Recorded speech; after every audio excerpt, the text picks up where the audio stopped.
Hello and welcome to Normally Distributed, where we learn about probability and statistics with a sports twist. Today, I am bringing you a video on measures of spread as part of my Introduction to Statistics series. So far, we have covered statistical questions, statistical distributions, as well as measures of central tendency. And today, we'll learn a little bit about measures of spread and how they look on a statistical distribution. All right, so what are measures of spread? Another way that you'll hear this said is a measure of variability. And this is a number that tells us how spread out the data is. So we've already discussed central tendency, and here we have a number line. Let's say this is the probability distribution, and right here we have the mean of the distribution. Let's say we have two groups of data that have the same distribute or the same mean. All right, so let's say that going back to the WNBA example we worked out, say that we have a mean value of 72 inches. And we have two different teams that we're looking at. We have one team who has a bunch of members out here who are very short, but then has an equal number on the other side of the line who are very tall. And then on the other team, we have a bunch of teammates who are clustered around here pretty close to the mean, and another set who are out here who are also close to the mean. Now, these two distributions, one on top, one on the bottom, they may have the same mean, but as we can see, they may not be representing the same thing. They have different spread of numbers. And that's really what we're looking at when we're looking at a measure of variability. So now we know about what a measure of variability or measure of spread actually tells us, and it's how spread out the data is around the mean. And one way to do this is through calculating the mean absolute deviation. So I've listed out the steps of how to calculate your mean absolute deviation, also known as MAD. And the first step is you have to find the mean of your values. And so here we have the same exact data set as we used previously, which is the height of the Minnesota Lynx players. And so we found the mean in the previous video, and the mean is 72.18 inches. So this is the average height of all the players on this team. So the first step tells us to find the mean. Great, we've done that. Now the second step tells us to subtract the mean from each number in the data set. So basically we take 72, subtract 72.18, and we do 74 minus 72.18, and so on. So I'll give you guys a couple of examples here. So this first one is going to be negative 0.18. The second one is going to be 1.82, and so on. We continue this calculation across the board. We have to add, or we have to find the difference between the mean and the values in our data set for every single value. And then we have to find the absolute value of each number. So in this case, we have the absolute value of 0.18 is equal to 0.18. The absolute value of 1.82 is still 1.82. And so we go on and we find all the absolute values of the differences. Once we have that, we find the mean of these values. So we have this final value, which is going to be 0.18, 1.82, so on and so forth. We'll go down the line.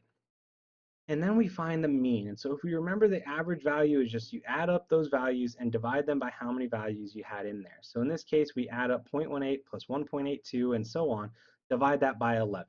And this gives us a mean absolute deviation in this example of 2.93. And so this gives us how spread out the values are. And so we can compare two different data sets. If you have a larger mean absolute deviation, that means that you have a data set that is more spread out than another one. If we had a second data set, for example, that had a 5 mean absolute deviation here, well, that tells us that that second data set is much more spread out than this first one. And that's how you use this measure of central tendency to interpret and describe statistical distribution. Another way of measuring variability or measuring spread is through the interquartile range. Now, this isn't a single number. This is actually a range of values that gives you the inner 50% of your distribution. So let's say this number line here is our statistical distribution. Down here, we have the minimum value in our statistical distribution. Up here, we have the maximum value. Our interquartile range is interested in taking the values from Q1 here to Q3. And that is what our interquartile range is. So how do we calculate our interquartile range?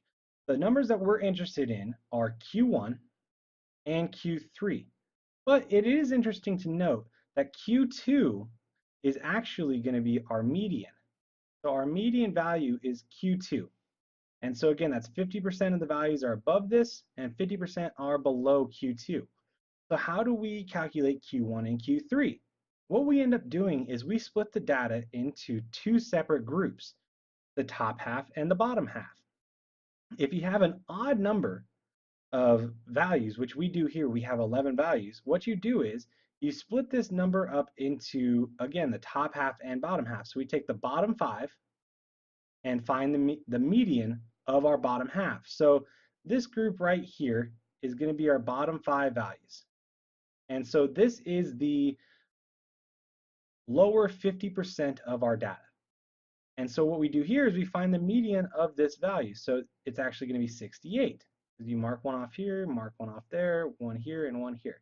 That gives us a Q1 equal to 68 inches. And then for the top half, what we do is the same exact thing. To find Q3, quartile 3, we just take the median of the inner values here, the top 5 values in this case. And so again, we just mark off 74, 78, 74, 76, leaves us with 75. So it gives us our Q3 is equal to 75 inches. So this means that our interquartile range is from 68 inches to 75 inches. And what we can do with this information is we can use this information to compare two groups. Again, let's say we have one group that's very, very far spread out, right? And we have this group here, it's between 68 and 75. But let's say we look at another WNBA team and their interquartile range is between 64 and 76. We can see that the second group is going to have a much further spread, which means there's a lot more variability in their team. And this is a fun thing to do with interquartile range because you get a whole range of data. And sometimes they overlap, but it does give you a general sense of the spread of the data itself. So this has been Measures of Central Tendency, a part of our Introduction to Statistics series. For some more learning resources and practice problems, please visit our website shown here on the screen. If you liked the video, comment, like, or subscribe. If you have any questions, leave a comment. Thank you, and until next time.